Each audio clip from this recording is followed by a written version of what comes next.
श्रीमान थावरचंद गहलोत जी, मुख्यमंत्री श्री बसवराज बोम्मई जी,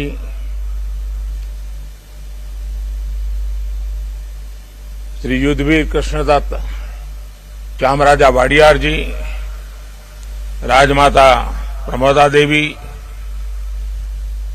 मंत्री श्री सर्बानंद सोनोवाल जी, देश और विश्व भर के सभी लोगों को 8वें अंतर्राष्ट्रीय योग दिवस की हार्दिक शुभकामनाएं। आज योग दिवस के अवसर पर मैं कर्नाटक की सांस्कृतिक राजधानी, अध्यात्म और योग की धरती मैसूरू को प्रणाम करता हूं। मैसूरू जैसे भारत के आध्यात्मिक केंद्रों ने जिस योग ऊर्जा को सदियों से पोषित किया, आज वो योग ऊर्जा विश्व स्वास्थ्य को दिशा दे रही है। आज योग वैश्विक सहयोग का पारस्परिक आधार बन रहा है। आज योग मानव मात्र को निरोग जीवन का विश्वास दे रहा है।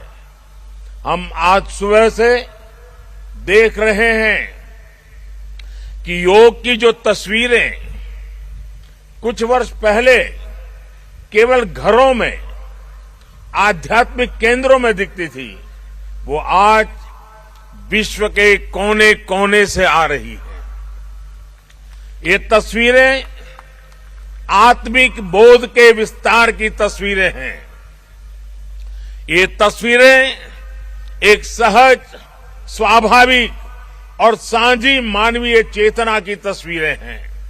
खास तौर पर तब जब दुनिया ने बीते 2 सालों में सदी की इतनी बड़ी महामारी का सामना किया हो।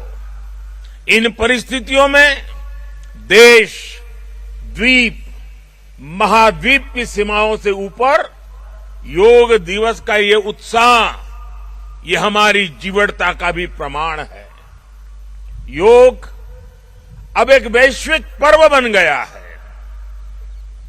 योग किसी व्यक्ति मात्र के लिए नहीं, संपूर्ण मानवता के लिए है। इसलिए इस बार अंतर्राष्ट्रीय योग दिवस की थीम है योगा फॉर ह्यूमैनिटी।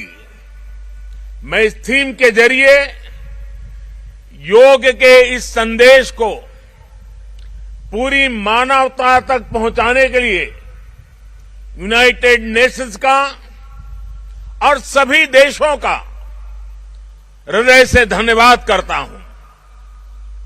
मैं दुनिया के सभी नागरिकों का भी सभी भारतीयों की तरफ से अभिनंदन करता हूं। साथियों, योग के लिए हमारे ऋषियों ने, हमारे महर्षियों ने, हमारे आचार्यों ने कहा है, शांतिम योगेन विंदति। It means yoga brings peace for us. The peace from yoga is not only for individuals.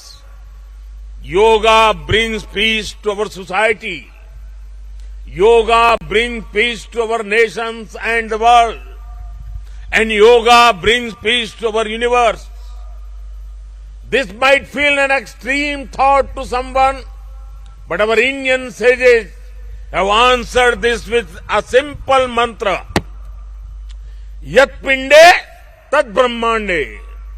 This whole universe starts from our own body and soul. The universe starts from us, and yoga makes us conscious of everything within us and builds a sense of awareness. It starts with self-awareness and proceeds to awareness of the world. When we become aware of ourselves and our world, we begin to spot things that need to be changed, both in ourselves and in the world. These may be individual lifestyle problems or global challenges like climate change and international conflicts. Yoga makes us conscious, competent, and compassionate towards these challenges. Millions of people with a common consciousness and consensus, millions of people with inner peace will create an environment of global peace. That's how yoga can connect the people. That's how yoga can connect the countries. And that's how yoga can become a problem solver for all of us.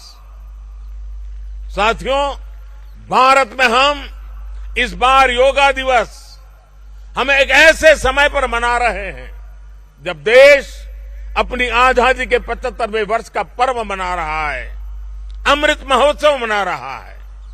योग दिवस की ये व्यापकता, ये स्वीकार्यता भारत की उस अमृत भावना की स्वीकार्यता है जिसने भारत के स्वतंत्रता संग्राम को ऊर्जा दी थी। इसी भावना को सेलिब्रेट करने के लिए आज देश के 75 अलग अलग शहरों के 75 ऐतिहासिक स्थलों के साथ ही अन्य नगरों के लोग भी ऐतिहासिक स्थानों पर योग कर रहे हैं। जो ऐतिहासिक स्थान भारत के इतिहास के साक्षी रहे, जो स्थान सांस्कृतिक ऊर्जा के केंद्र रहे, वो आज योग दिवस के जरिए एक साथ जुड़ रहे हैं। इस मैसूरू पैलेस का भी इतिहास में अपना एक विशेष स्थान है।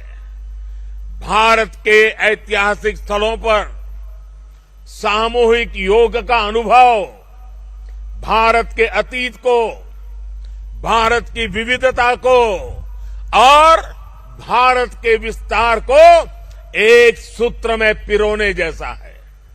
अंतर्राष्ट्रीय स्तर पर भी हमने इस बार गार्डियन रिंग ऑफ योगा, ये गार्डियन रिंग ऑफ योगा का ऐसा ही अभिनव प्रयोग आज पूरे विश्व भर में हो रहा है। दुनिया के अलग अलग देशों में सूर्योदय के साथ, सूर्य की गति के साथ लोग योग कर रहे हैं, योग से जुड़ रहे हैं।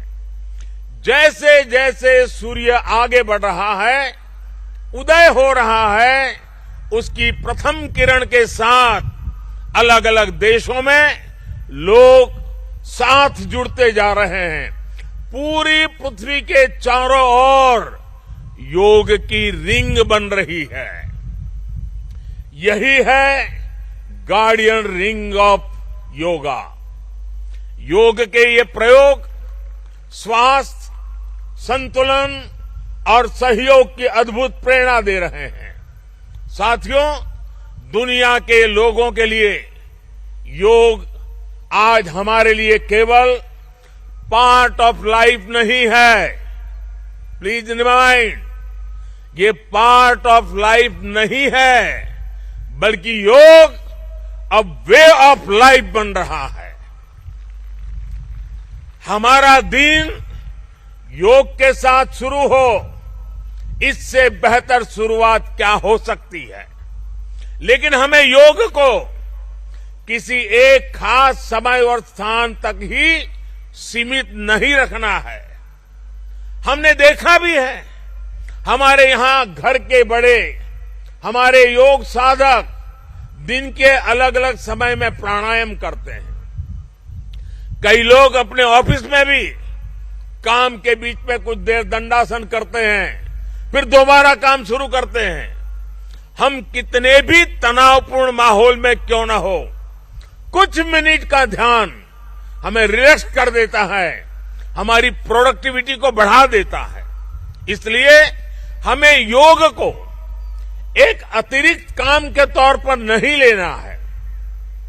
हमें योग को जानना भी है, हमें योग को जीना भी है, हमें योग को पाना भी है, हमें योग को अपनाना भी है और हमें योग को पनपाना भी है। और जब हम योग को जीने लगेंगे, योग दिवस हमारे लिए योग करने का नहीं बल्कि अपने स्वास्थ्य, सुख और शांति को सेलिब्रेट करने का माध्यम बन जाएगा। साथियों, आज समय है कि हम योग से जुड़ी अनंत संभावनाओं को साकार करें। आज हमारे युवा बड़ी संख्या में योग के क्षेत्र में नए नए आइडियाज के साथ आ रहे हैं। इस दिशा में हमारे देश में आयुष मंत्रालय ने स्टार्टअप योगा चैलेंज भी लॉन्च किया है। योग के अतीत को, योग की यात्रा को और योग से जुड़ी संभावनाओं के लिए यहां मैसूरू के दशहरा ग्राउंड में इनोवेटिव डिजिटल एग्जीबिशन भी लगी है। मैं देश के और दुनिया के सभी युवाओं में से इस तरह के प्रयासों से जुड़ने का आह्वान करता हूं। मैं वर्ष 2021 के लिए prime minister awards for outstanding contribution for promotion and development of yoga के जो विनर्स हैं, मैं उन सभी विनर्स को हृदय से बहुत बहुत बधाई देता हूं। मुझे विश्वास है योग की ये अनादि यात्रा अनंत भविष्य की दिशा में ऐसे ही अनवरत चलती रहेगी। हम सर्वे भवन्तु सुखिनः, सर्वे सन्तु निरामय के भाव के साथ एक स्वस्थ और शांतिपूर्ण विश्व को योग के माध्यम से भी गति देंगे। इसी भाव के साथ आप सभी को एक बार फिर योग दिवस की बहुत बहुत शुभकामनाएं, बहुत बहुत बधाई, धन्यवाद।